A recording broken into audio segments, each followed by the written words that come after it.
बिस्मिल्लाहिर्रहमानिर्रहीम। आज हमने चाइना के बारे में पढ़ना है। आपको पता है चाइना को हम रेड ड्रैगन भी कहते हैं। रेड ड्रैगन भी हम चाइना को ही कहेंगे। कैपिटल आपको पता है इसका बीजिंग है और पुराना नाम जो बीजिंग का था वो पीकिंग था। पूछता है सवाल कमीशन में कि old name of Beijing was peeking. P से लिखेंगे हम पीकिंग। तो चाइना जो है बेटा, चाइना की सिविलाइजेशन दुनिया की जो ओल्डेस्ट सिविलाइजेशन है उनमें से ये वाहिद सिविलाइजेशन है जो आज तक सरवाइव कर रही है। आप ये देखिए कि मेसोपोटामिया की सिविलाइजेशन, इंडस वैली सिविलाइजेशन, इनका नामो निशान ही खत्म हो गया है, लेकिन चाइनीज ने अपने आप को जिंदा रखा है। सिल्क रूट के दौर से आज तक इन्होंने सरवाइव किया है। आपको बताया दुनिया की जो ओल्डेस्ट रिटन लैंग्वेज है वो भी चाइना है और चाइनीज है। सबसे ज्यादा बोली जाने वाली लैंग्वेज भी चाइनीज है। सबसे पहले आपको बताया पेपर करेंसी जो है, आपका ये जो कागजी नोट है ये भी इन्होंने इजाद किया था। पेपर करेंसी आप कह लें या पेपर की इन्वेंशन के वाले से कभी बात है पेज, तो वो भी चाइनीज ने ही इसे इन्वेंट किया था। तो चाइना आपको बताया कि इस वक्त आबादी के लिहाज से ये सारे सवाल है बेटा, ये सारे जो मैं यहाँ बोल रहा हूँ बता रहा हूँ आपको, ये किसी कमीशन के एग्जाम में कहीं ना कहीं पूछे जा चुके हैं। तो आबादी के लिहाज से दुनिया का दूसरा बड़ा मुल्क है। पहले नंबर पे अब इंडिया आ गया है, तो दूसरा बड़ा मुल्क आबादी के लिहाज से बाय पॉपुलेशन जो होगा हमारे पास ये चाइना होगा। उसके बाद जी इसकी थोड़ी सी हम देख लेते हैं हिस्ट्री, थोड़ा सा ज्यादा नहीं आपको मैं बताता। कैपिटल इसका मैंने आपको बता दिया बीजिंग है। करेंसी इसकी युआन है। युआन युआन क्या है? करेंसी है इनकी। और यहाँ पे जो है ना कि एक सेंचुरी ऑफ ह्यूमिलिएशन थी, एक पूरी सेंचुरी थी जिसमें चाइनीज को मारा गया, चाइनीज के साथ बहुत बुरा सलूक किया गया। तो उस दौरान में कुछ जंगें हुई जिसमें से हम देखें फर्स्ट ओपियम वार देखेंगे और सेकेंड ओपियम वार के बारे में देखेंगे। ओपियम मतलब अफ्यूम की बात हो रही है। आपको बताया कि यह नीचे सारा इंडिया है, तो इस रीजन के अंदर ये नॉर्दर्न इंडिया की जो पोर्शन है, बंगाल का पोर्शन, यहाँ पे बड़ी तादाद में अफ्यूम हुआ करता था। तो और चाइना के अंदर चाय होती है। तो बरतानिया वाले जब यहाँ आए तो वो चाइना से चाय खरीदते थे और बदले में चांदी के सिक्कों की शक्ल में वो पे करते थे चाइनीज को। इस तरह से जो है ना जी वक्त आगे चला और वो पे नहीं करना चाहते थे चांदी के सिक्कों में, उन्होंने अल्टरनेट रास्ता ये बनाया। तो क्या बनाया उन्होंने? यहाँ पे अफयूम की जो है वो कारोबार शुरू कर दिया बरतानिया ने। यहाँ से वो अफयूम जो है ना खरीदते, सस्ते दाम करके खरीदते। क्या यहाँ भी तो इन्हीं की हुकूमत थी इस दौर में। जब हम बात करेंगे ओपियम वार के दौरान हिंदुस्तान में भी तो अंग्रेजी थे ना बरतानिया वाले। तो यहाँ से ये अफयूम लेके जाते या बंदरगाहों के जरिए चाइना में इंटर कर देते। चाइनीज की जो मेजॉरिटी थी वो सारी की सारी अफयूम की उन्हें लत लग गई थी। वो किसी काम के नहीं रहे थे। वो काम उसी वक्त करते थे जब उन्हें अफयूम दी जाती थी। इस तरह पूरे का पूरा चाइना जो था तकरीबन पैरालाइज हो गया था। वहां के जो लोग थे, आप अंदाजा लगाएं कि वो कौम जो सारी की सारी नशे में धुत पड़ी है, आज वो दुनिया को लीड कर रही है। किस तरह से उन्होंने अपने आप को खड़ा किया है। तो अफयूम वार इस तरह से हुई बेटा कि अफयूम की बड़ी तादाद में जो है ना जी यहाँ पे स्मगलिंग होने लगी और चाइनीज जो थे वो सारे के सारे जो है नशे के आदी हो गए, अफयूम के आदी हो गए, वो काम नहीं करते थे। तो वहां की जो गवर्नमेंट थी, जो उस वक्त बादशाह सलामत बैठे हुए थे, उन्होंने क्या कर दी? पाबंदी लगा दी अफयूम के ऊपर। और अफयूम के जो इनके अड्डे थे, फैक्ट्री थे चाइना की बंदरगाहों के करीब करीब, उन्हें सारों को बर्बाद कर दिया गया। अब सर्वाइवल की जंग थी। बरतानिया की सारी जो इनकम थी वो यहीं से वो पैसे कमा रहा था, या अफयूम बेच के या जो है ना इंडिया से ट्रेड करके, इस तरह से चाय बेच के। तो बरतानिया ने क्या किया? हमला कर दिया और फर्स्ट ओपियम वार शुरू हो गई। कब? 1839 से लेकर 1842 तक ये जंग चलेगी। मैक्सिमम कमीशन के एग्जाम में ये डेट पूछी जा सकती है आपसे, या आप इस जंग में कौन जीता कौन हारा। तो ये जंग बरतानिया वाले जीत गए थे, चाइनीज जंग हार गए थे। एक तो नशा की वजह से वो जंग हार गए, वो लड़ने के काबिल ही नहीं थे। दूसरा, टेक्नोलॉजी जो थी वो बरतानिया के पास अच्छी थी, टैंक वगैरह जो थे, और चाइना के पास उस तरह के हथियार नहीं थे। तो इसमें जो है ना जी इंडिया, चाइना ने क्या, चाइना का जो हांगकांग का इलाका था उस पर बरतानिया ने कब्जा कर लिया। ये हांगकांग है। यहाँ पे जो है जुआंग हाउ का जो इलाका है, मुकाओ के एरिया जो थे, ये बढ़ने के साथ साथ हांगकांग के ऊपर कब्जा कर लिया किसने? बर्तानिया ने। और फिर जो जब जंग खत्म हो जाती है, हारने वाली पार्टी के पास शराइत रखी जाती है, तो जंग के अखराजात भी चाइनीज ने पे किए, फिर बर्तानिया ने लिए, और बहुत सारे मुआहिदों के अंदर बहुत सारे एरियाज का कंट्रोल ले लिया, फैक्ट्रियां और लगा दी गई अफीम की। मतलब अफीम की जो कारोबार था उसे लीगलाइज करने की कोशिश कर रहा था बर्तानिया। उसके बाद फिर अगर सेकंड ओपियम वार होगी 1856 से 1860 के दरमियान में, ये भी चाइनीज हार जाती हैं और बर्तानिया और फ्रांस ये जंग भी जीत जाते हैं। और इस जंग के बाद बर्तानिया ने बहुत सारे एरियाज में, मतलब आप क्या लें कि खुला खुला अफीम का कारोबार शुरू कर दिया था और भी ज्यादा इलाके में घुस गया था।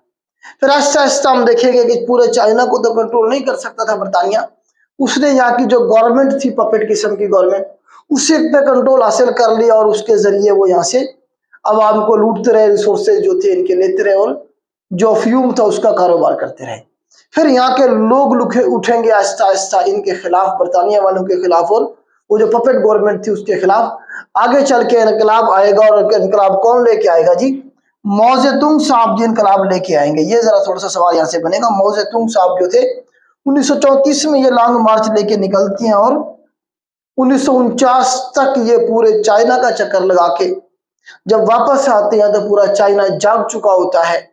वो जो पपेट गवर्नमेंट थी उसके खिलाफ इस तरह से पूरे चाइना में इनकलाब आ जाता है, पूरे चाइना में इनकलाब आ जाता है। तो इसमें ये दुनिया का सबसे लंबा लॉन्ग मार्च था, तकरीबन 9000 किलोमीटर का फासला मौजेतुंग ने अपने साथियों के साथ पैदल सफर करके तय किया था। तो ये दुनिया का सबसे लंबा लॉन्ग मार्च कहा जाता है।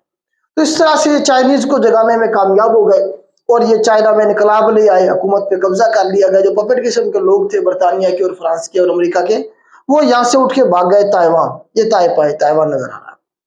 ताइवान उन्हें बदर कर दिया गया और उन्होंने ताइवान में अपनी गवर्नमेंट बना ली। अच्छा, यहाँ से दिलचस्प बात एक ये है कि चाइना जो था यूएनओ का मेंबर था 1945 से, लेकिन जब यहाँ पे इनकलाब आ गया, मौजेतुंग इनकलाब ले आया। अच्छा, मौजेतुंग ने कोई, आप ये देखें कि कोई सीट नहीं दी, ना प्रेसिडेंट बना ना प्राइम मिनिस्टर बना। ये वो बंदा था जिसने पूरी जिंदगी अपने मुल्क से बाहर सफर नहीं किया था। तो इसने जो है ना, जो बाकी लोग थे उन्हें गवर्नमेंट बनाने का कहा। सन यात सन था पहला बंदा जिसने, जो कि प्रेसिडेंट बना चाइना का। ये भी सवाल बनता है, फर्स्ट प्रेसिडेंट ऑफ चाइना सन यात सन, इस तरह से इसका नाम था। तो ये पहला प्रेसिडेंट बना, और इस तरह से मामला आगे चला। अभी ये उनके खिलाफ थे, तो चाइना की जो गवर्नमेंट नहीं बनी इनकलाब के बाद, उसे बर्तानिया, फ्रांस और अमेरिका ने एक्सेप्ट नहीं किया, क्योंकि उसी के खिलाफ तो ये इनकलाब आया था। पपेट गवर्नमेंट की और बर्तानिया वालों की वजह से तंग थे लोग कि इधर से इतने ज्यादा जो फॉरनर हैं वो सारा हमारा सरमाया लूट रहे हैं। तो इसी तरह से जो है ना, जो उसकी गवर्नमेंट को एक्सेप्ट नहीं किया गया और इसे यूएनओ की मेंबरशिप से भी निकाल दिया गया। 1949 के अंदर इसे यूएनओ की मेंबरशिप से निकाल दिया गया। दोबारा चाइना को 1972 में 1972 में यूएनओ की मेंबरशिप मिली। तो यूएनओ का परमानेंट मेंबर ताइवान रहा 1949 से लेके 1972 तक, क्योंकि पपेट था उन्हीं के, बर्तानिया का, फ्रांस का। तो इन्होंने ताइवान को शामिल किया था। ये ताइवान नजर आ रहा, इन्होंने शामिल किया था यूएनओ के परमानेंट मेंबर के तौर पे, और यहां से बैठ के इसे कंट्रोल करने की कोशिश की थी, लेकिन नहीं कर पाए थे। अल्टीमेटली 1972 के अंदर पाकिस्तान का भी इसमें कंट्रीब्यूशन है। चाइनीज इसीलिए हमारी रिस्पेक्ट करते हैं, क्योंकि हम उस वक्त चाइना के कैंप में, पाकिस्तान जो था उस वक्त अमेरिका के कैंप में था, हम उनके अमेरिका के साथ थे, अमेरिका के आपके अंदर ब्लू आई थे। तो इस तरह से जो है ना, हेनरी किसिंजर साहब वहां से चलते थे, पता चलता था पाकिस्तान आ रहे हैं, वो चाइना से नमूदार होते थे। इस तरह से हमने कम्युनिकेशन करवाई, बात करवाई, जितना हम रोल अदा कर सकते थे हमने किया। अमेरिका को और चाइना को एक पेज पे बिठाने की कोशिश की। अल्टीमेटली 1972 में, ये रिचर्ड निक्सन का दौर था, तो 1972 में चाइना दोबारा से परमानेंट मेंबर बना यूएनओ का। ये सवाल भी बनाए, कब दोबारा से बना, कब निकाला गया था इसे। तो ये उम्मीद करता हूं यहां तक आपको कुछ क्लियर हो गया होगा। थोड़ी सी और चीजें हम देख लेते हैं। इस वक्त जो करंट प्रेसिडेंट है चाइना का, वो मिस्टर जी जिनपिंग है जी। मिस्टर जी जिनपिंग साहब जो है जी इस वक्त प्रेसिडेंट है चाइना के, और ये जो है ना जी 7वें प्रेसिडेंट है, और 2013 से चलते आ रहे हैं। 7वें प्रेसिडेंट है, और ये 2013 से चलते आ रहे हैं। इन्होंने बड़े जबरदस्त किस्म के प्रोजेक्ट शुरू किया, आपको पता है BRI शुरू किया इन्होंने, बेल्ट एंड रोड इनिशिएटिव, जिसे हम ओबोर भी कह देते हैं, वन बेल्ट वन रूट भी कह देते हैं। 6 उसके मुख्तलिफ रूट बनाए जा रहे हैं। पूरा सिल्क रूट जो था उसे दोबारा से जिंदा किया जा रहा है और पूरी दुनिया को कनेक्ट किया जा रहा है तजारत के लिए। इसकी पार्टी का नाम भी पूछा जाता है चाइनीज कम्युनिस्ट पार्टी। इसकी पार्टी का नाम 1921 में ये बेटा बनी थी, 1921 के अंदर ये बनी थी। अभी 2021 में इन्होंने 100 साल तकरीब मनाई थी अपनी चाइनीज कम्युनिस्ट पार्टी की। तो 7वें प्रेसिडेंट है, इनका नाम याद रखिएगा। प्राइम मिनिस्टर जो है इस वक्त चाइना के, बराए नाम होते हैं आपको पता है, तो ली क्वांग साहब जो है ना जी, क्या ली क्वांग, याद रखिएगा, पूछ लिया जाता है अक्सर पेपर में। तो वो हमारे इस वक्त है हमारे पास ली क्वांग साहब प्राइम मिनिस्टर हैं चाइना के, और फॉरेन मिनिस्टर ये पाकिस्तान भी अक्सर आए होते हैं। इनके बारे में अक्सर सवाल बन जाता है कि इस वक्त फॉरेन मिनिस्टर कौन है चाइना के। तो चाइना के इस वक्त फॉरेन मिनिस्टर हैं जी हमारे पास वांग यी। वांग यी साहब जो है ना क्या है जी, एफएम है किसके, चाइना के फॉरेन मिनिस्टर हैं चाइना के। उसके बाद कुछ चीजें और देख लेते हैं हम। यहाँ पे देखें जरा, तकला मकान डेजर्ट के बारे में सवाल पूछ लिया जाता है। ये डेजर्ट किधर है, यहाँ पे बना ले ऐसे करके। तो तकला मकान डेजर्ट कहाँ है बेटा हमारे पास, ये तकला मकान डेजर्ट चाइना के अंदर है। फिर यंगजी रिवर के बारे में सवाल बनता है। यंगजी, ये नजर आ रहा होगा आपको, ये सारा यंगजी रिवर है हमारे पास। ये दुनिया का तीसरा लंबा दरिया, और इसकी लेंथ पूछता है पेपर में 6300 किलोमीटर। एशिया का सबसे लंबा दरिया, लॉन्गेस्ट रिवर ऑफ एशिया। और वर्ल्ड की बात करेंगे तो दुनिया का तीसरा लंबा दरिया, पहले नंबर पर दरिया नील हमने किया था 6650 किलोमीटर। दूसरे नंबर पे हमने अमेजोन रिवर किया 6400 किलोमीटर। तीसरे नंबर पे हमारे पास यंगजी रिवर है 6300 किलोमीटर। याद रखिएगा, चाइना से, चाइना के बीचों बीच ये गुजरता है, और ये ईस्ट चाइना सी में जाके गिरता है। ईस्ट चाइना सी है यहाँ पे हमारे पास, ये नीचे साउथ चाइना सी है, तो ईस्ट चाइना सी में जाके ये गिरता है। उसके बाद येलो रिवर भी हमारे पास है चाइना के अंदर, इसी को हम सारो रिवर भी कहते हैं, और हांग हो रिवर भी कहते हैं। ये ऐसे यहाँ से बहता है, हो जाएगा और इधर से ऐसे गिरता है जाके।